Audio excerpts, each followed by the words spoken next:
इसी तरह से एक कॉन्सेप्ट और आईसीएमपी का नाम सुना? आईसीएमपी सुना कि नहीं सुना? हम कैसे टेस्ट करें जिस डिवाइस से हम कुछ डाटा शेयर करना चाहते हैं वो डिवाइस ऑन है कि नहीं।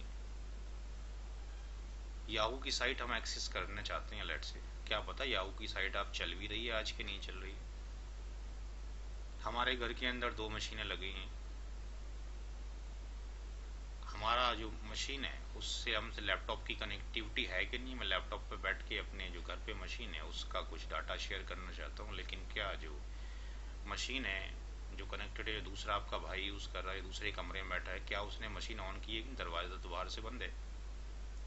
हो सकता है मशीन ऑन करके गए हो, तो हम अपने कमरे में बैठ के उससे कुछ डाटा एक्सेस करना चाहते हैं उसकी मशीन से, तो दरवाज़ा बंद है, जाकर देख नहीं सकते। तो हम क्या करें, अपनी मशीन का हमारा कोई आईपी एड्रेस होगा, उसकी मशीन का कोई आईपी एड्रेस होगा, यहाँ से उसको आईसीएमपी प्रोटोकॉल के थ्रू टेस्ट करके देखें कि क्या कनेक्टिविटी है कि नहीं, यानी नॉक करके देखें उस मशीन को लॉजिकली।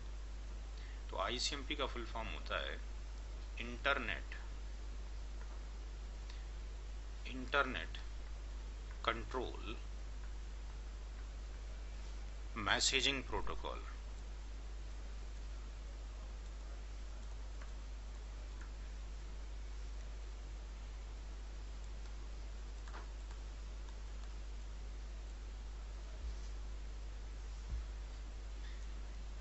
हम जो यूज़ करते हैं आईसीएमपी की एक यूटिलिटी या एक पार्ट यूज़ करते हैं जिसका नाम होता है पिंग। पिंग के 2 पार्ट होते हैं।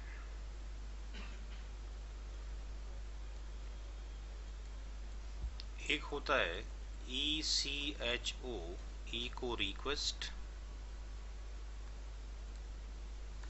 और दूसरा होता है इको रिप्लाई। इको रिक्वेस्ट का मतलब है किसी को आवाज़ देना, जैसे घर में पिताजी ने आपको आवाज़ दी, जी बेटा कहाँ पर हो, पानी चाहिए मुझे पीने के लिए, तो ये इको रिक्वेस्ट गई। तो इसमें सोर्स कौन बना, आपके पिताजी। डेस्टिनेशन कौन बना, आप। अब जब पानी लेकर आप आएंगे गिलास में, तो सोर्स आप बनेंगे, डेस्टिनेशन पिताजी बन जाएंगे। तो इको रिक्वेस्ट आवाज़ है और इको रिप्लाई उस आवाज़ का जवाब है। तो इको रिक्वेस्ट के भी 2 पार्ट होंगे, एक होगा source IP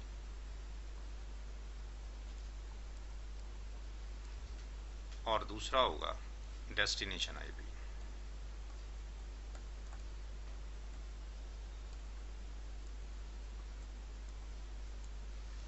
similarly echo reply के भी 2 पार्ट होंगे, एक होगा सोर्स आईपी और सेकंड डेस्टिनेशन आईपी।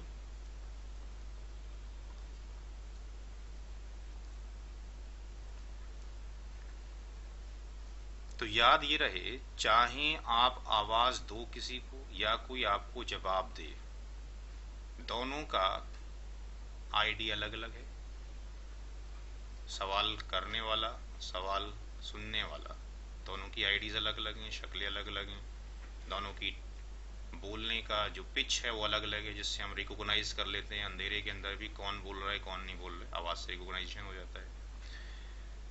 फिर जब आप रिप्लाई करोगे तो रिप्लाई के अंदर भी आपके पास यूनिक आइडेंटिफिकेशन अलग अलग, यानी टोन डिफरेंस हो जाती है। तो इको रिक्वेस्ट के अंदर सोर्स आईपी और डेस्टिनेशन आईपी 2 पैरामीटर हैं। इको रिप्लाई के अंदर भी सोर्स आईपी और डेस्टिनेशन आईपी 2 पैरामीटर है। फॉर एग्जांपल, अगर वही मशीन जो वहाँ पिछले बार हमने ली थी, अभी ये मशीन ए लेते हैं और ये मशीन हम बी लेते हैं। इन मशीनों में जो आईपी एड्रेस आपके पास पड़े हैं, लेट्स से 199 1.2.1 और यहाँ 199 1.2.3। तो अगर ये मशीन इस बी मशीन को कम्युनिकेट करना चाहती है तो हमें आईपी एड्रेस तो पता है, क्योंकि डेली भाई आपका सेम आईपी एड्रेस यूज़ कर रहा होता है, बट ये इत्तेफाक से कमरा लॉ के बाहर से उसमें मशीन रखी हुई है। तो हमने क्या किया, ये मशीन तो हमारे पास है, हमने इसकी CMD पे चले गए, यानी ये मतलब इस वाली मशीन के ऊपर इसकी कमांड प्रॉम्प्ट पे यहाँ लिखा हमने पिंग, और ये लिखा 199.1.2.3 और एंटर कर दिया। तो हमने जो यहाँ से आपके पास ये लिखा है, तो ये जो एंटर किया गया बेसिकली इसका नाम है echo request, ECHO echo request. हमने आवाज़ दी अपनी मशीन को, दूसरी वाली को, कि भाई आप कहाँ हो। तो इसमें सोर्स आईपी क्या गया होगा इस केस में? इस केस में सोर्स आईपी क्या गया है हमारा 199.1.2.1 और डेस्टिनेशन आईपी क्या गया है 199.1.2.3। जब आपने इको रिक्वेस्ट भेजी है, जब पिंग किया आपने, यहाँ से बैठकर आवाज़ दी इसको, that is the destination IP. और सोर्स कौन? ये वाला। तो इसका जो आपके पास आंसर आएगा एंटर करती वो मिलेगा हमें REPLY, रिप्लाई फ्रॉम लिखा हुआ आएगा 199.1.2.3। और ये कितने आएंगे? ये 4 रिप्लाईज आएंगे, 4 रिप्लाई आएंगे। पीसी के अंदर 4 बार रिप्लाई आ रहा होता है। तो ये जो रिप्लाई आया ये है आपके पास इको रिप्लाई, ये जो आपके पास आया ये है इको रिप्लाई। तो इको रिप्लाई जब आया तो इसमें सोर्स आईपी कौन हुआ 199.1.2.3 और डेस्टिनेशन आईपी क्या होगा 199.1.2.1। जी हेलो, जी जी जी, आप आए नहीं,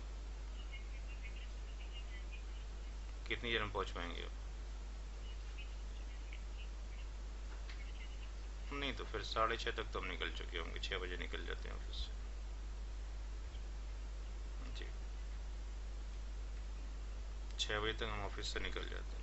कल पहुँचे 6 बजे से पहले पहले पहुँचने का, 6 बजे तो ऑफिस बंद हो जाता है।